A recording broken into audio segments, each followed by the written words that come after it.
जय गुरुजी, शुक्राना गुरुजी, अनंतम अनंतम शुक्राना गुरुजी। जय संगत जी।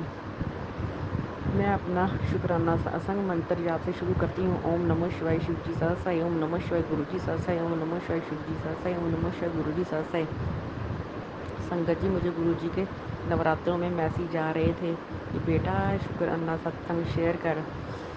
तो मैं आज शुक्राना सत्संग शेयर कर रही हूँ। गुरु जी का मैसेज आया था कि नवरात्रे ख़त्म होते ही तुम्हारे सारे दुख खत्म हो जाएंगे। तो दशहरे वाले दिन मेरी सुबह की शुरुआत बड़े अच्छे से हुई। हमारे साथ वाले फूल ले रहे थे, वो फूलों से बड़ी हुई रेडी थी, गुट्टे के, गुलाब के, हर तरह के फूल थे। पहले बहुत अच्छी मेरी शुरुआत हुई। शाम को मेरे अंकल जी का जागरण पे 2 दिन हुए गए थे, तो वहाँ से उनको गुरु जी ने ब्लेस करके तस्वीरें भेजी, जैसे लक्ष्मी माता की, कृष्ण जी की, राम परिवार की, खाटू श्याम की, गणेश जी की। गुरु जी का बहुत बहुत शुक्राना। जैसे मुझ पे मेहर की है गुरु जी, सब पर, सारी संगत पर मेहर करें। जो आंटी जी मेरा सत्संग शेयर कर रही हैं, उन पर भी गुरु जी मेहर करें। सबको भरपूर ब्लेसिंग मिले और हमें भी भरपूर ब्लेसिंग मिले। और गुरु जी, जो भी हमारे घर में कष्ट चल रहे हैं या काम में तंगी चल रही है, उनसे दूर करिए और हमारे घर में भी खुशियों की बरसात करिए। और बेटी को भी ज़्यादा से ज़्यादा पढ़ाई दीजिए गुरु जी, उसके भी कष्ट काटिए, कमाई में बरकत डालिए और कारोबार चलाइए गुरु जी। जय गुरु जी, शुक्राना गुरु जी। गुरु जी मैं अपना शुक्राना और अपना सत्संग आपके मंत्र से शुरू कर रही हूँ। ओम नमः शिवाय, शिव जी सदा सहाय। ओम नमः शिवाय, गुरु जी सदा सहाय। गुरु जी, हर संगत यही कहते हैं कि गुरु जी से कुछ मांगना नहीं चाहिए। मैं भी मानती हूँ इस बात को कि भगवान से कभी कुछ नहीं मांगना चाहिए। परमात्मा जो देगा अच्छा ही देगा, जो करेगा अच्छा ही करेगा। लेकिन गुरुजी, मैं इतनी मजबूर, इतनी लाचार हो गई हूँ, मेरे ऊपर इतने कर्ज पड़े हैं। जिसके बच्चे, जिसका पति, जिसके माँ बाप, कोई जिसका साथी ना हो गुरुपा, वो क्या करेगा। आप मेरे पिता हैं, आप परमात्मा है, आप सब कुछ जानते हैं गुरुपा। तो अब हम आपसे नहीं कहेंगे तो किससे कहेंगे। जिसका कोई नहीं है उसका परमात्मा है ना गुरुपा।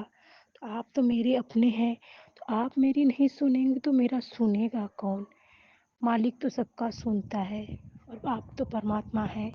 तो गुरुपा, बस मैं यही अरदास करती हूँ। संगत जी, आप लोग भी मेरी तरफ से गुरु जी से अरदास करिए कि बस मुझे इस कर्ज से मुक्ति दिला दे और मुझे कुछ भी नहीं चाहिए। वो जो देंगे मैं उसी में खुश रहूँगी और खुश हूँ। मैं पहले खुश थी, पर मेरी मति मारी गई थी, जो मैं इतने बड़े कर्ज में दब गई हूँ। और इस कर्ज ने मेरे सारे रिश्ते मुझसे छीन लिए, सब कुछ बर्बाद हो गया। पति, बेटा, बेटा तो मुझे इतना गंदा गंदा शब्द बोलता है कि मैं क्या ही कहूँ आप लोगों से, कि एक माँ के लिए मर जाने और डूब मरने वाली बात होगी, वो इस ढंग से मुझे वो करता है। गुरुजी, मैंने आपके स्वरूप को अपने मंदिर में रखा है। इसमें मैं कहाँ गलत हूँ, कहाँ सही हूँ, आप मुझे हिंट दीजिए गुरुजी। और मुझे कोई रास्ता दिखाइए ताकि मैं लोगों का कर्ज जल्द से जल्द भर सकूँ, लोगों के कर्ज से मैं मुक्ति पा सकूँ। गुरुजी, लोग मुझे इतने ताने, इतने गंदे गंदे शब्दों से बोलते हैं कि मुझे कुछ समझ नहीं आता है। मेरा देवर मेरा एक सहारा था, उसने मुझसे कह दिया, सीधे साफ शब्दों में कहा कि मैं आपके कर्ज का भागीदार नहीं हूँ, आपने कर्ज लिए, आप ही कर्ज भरिए, मैं कुछ भी नहीं जानता। जिन जिन लोगों से मैंने कर्ज लिया वो लोग मेरे देवर को फ़ोन करते हैं, तो वो उन लोगों को इतना अपशब्द बोलते हैं, कहते हैं मैं थोड़े ना, आप लोगों ने मुझे थोड़े ना कर्ज दिया है। क्योंकि वो बीएसएफ में नौकरी करते हैं, सरकारी नौकरी है।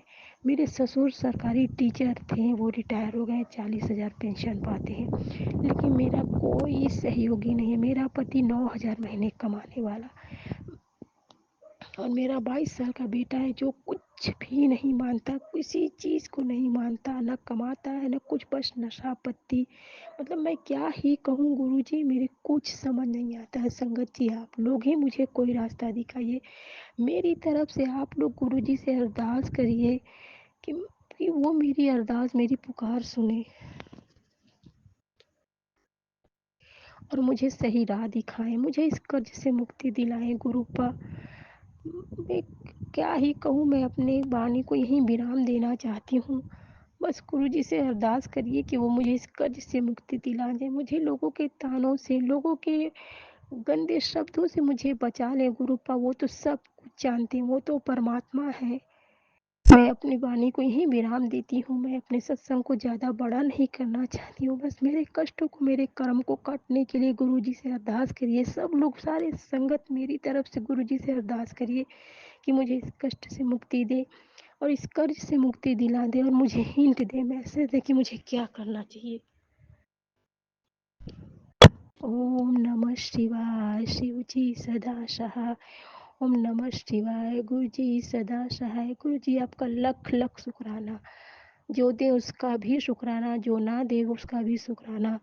जो आंटी जी मेरा ये सत्संग शेयर करें उनका भी शुक्राना। उनको भी गुरु जी आप बहुत बहुत ब्लेसिंग दीजिए और मुझे, मेरे परिवार को, मेरे बेटे को, मेरी बेटी को, सबको ब्लेसिंग दीजिए गुरुपा। Love you गुरुपा। जय गुरु जी। शुक्राना गुरु जी। ये मेरा पहला शुक्राना सत्संग है। मैं अपना सत्संग गुरु जी के मंत्र के साथ शुरू करना चाहता हूँ। ओम नमः शिवाय। शिव जी सदा सहाय। ओम नमः शिवाय। गुरु जी सदा सहाय। संगत जी, मेरे साथ कल एक मिरेकल हुआ जो मैं आपके साथ साझा करना चाहता हूँ। 6 दिन पहले मेरे बेटे को डेंगू हो गया और उसके प्लेटलेट्स दिन ब दिन गिरने शुरू हो गए थे। कल जहां मैंने उसे दाखिल करवाया था, वहां डॉक्टर ने जवाब दे दिया कि हमारे पास प्लेटलेट चढ़ाने का कोई जरिया नहीं है, आप इसे किसी और हॉस्पिटल में ले जाओ। हम बहुत परेशान हो गए थे कि हम कहाँ इसको लेके जाएं। मैंने गुरुजी से अरदास लगाई कि गुरुजी अब आप ही को देखना है, आप ही ने संभालना है। हमने 2-3 हॉस्पिटल में चक्कर लगाए पर कहीं भी प्लेटलेट्स नहीं मिले और जहाँ मिले वहाँ उन्होंने इसे चढ़ाने के लिए मना कर दिया कि अभी इस कंडीशन में हम नहीं चढ़ा सकते कि और हमें गिरने का इंतज़ार करना होगा। पर जब एक अलग हॉस्पिटल में गए तो वहाँ डॉक्टर ने बताया कि इसकी अब तबीयत ठीक है, इसको प्लेटलेट्स चढ़ाने की अभी कोई ज़रूरत नहीं है, इसको आप घर ले जाओ। जब इसके कुछ सिम्टम्स दिखेंगे तभी आप इसको लेकर आएँ। तो मैंने घर आकर बेटे को जल प्रसाद दिया और सुबह का इंतज़ार करने लगा। सुबह मैंने इसका एक टेस्ट दोबारा से करवाया और गुरु जी की कृपा से प्लेटलेट्स कल के मुकाबले 12,000 बढ़ गए। गुरु जी का ये चमत्कार ही है। जय गुरु जी। शुक्राना गुरु जी।